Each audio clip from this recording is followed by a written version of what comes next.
ඉතින් ඉතාමත් වැදගත් තාක්ෂණ සහ ප්‍රායෝගික පැත්තක් තියෙනවා. කෙල්සි අමුතුම ගත්තට පස්සේ ෆෝන් එක ඕප් නොකර තියාගන්න කියලා. කෙවින් දෙන උපදෙස් කතාවේ හැරවුම් ලක්ෂයක් වෙන්න ඉඩකඩක් තියෙනවා කියලයි මං අද මතක් කරන්නේ.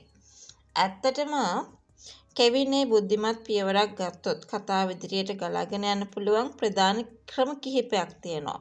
ෆෝන් එක දිගටම ඔන් එකේ තියෙනවා නම් කෙවින්ට පුළුවන් වහම පොලිසිය උදව් ඇතුව හෝ තමන්ගේ හිතවතෙක් මාර්ගයෙන් ඒ සිම්පත ක්‍රියාත්මක වෙන සංනිවේදන කුලන මොකක්ද කියලා හොයාගන්න.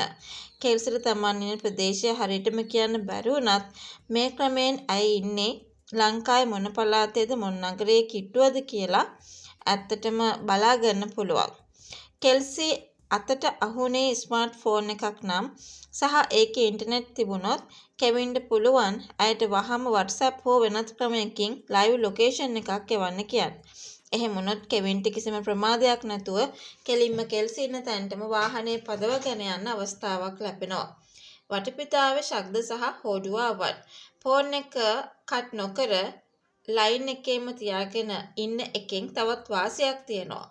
කෙල්සි කතා නොකර ෆෝන් එක සාක්කුවේ දමාගෙන හිටියොත් ඇය වටා ඉන්න පිරිස කලබලයෙන් කතා කරන දේවල් ඔවුන් ඊළඟට යන්න හදන තැන් වගේ රහස් තොරතුරු කෙවින්ට සජීවීව අහන්න අවස්ථාවක් ලැබෙන්න පුළුවන්.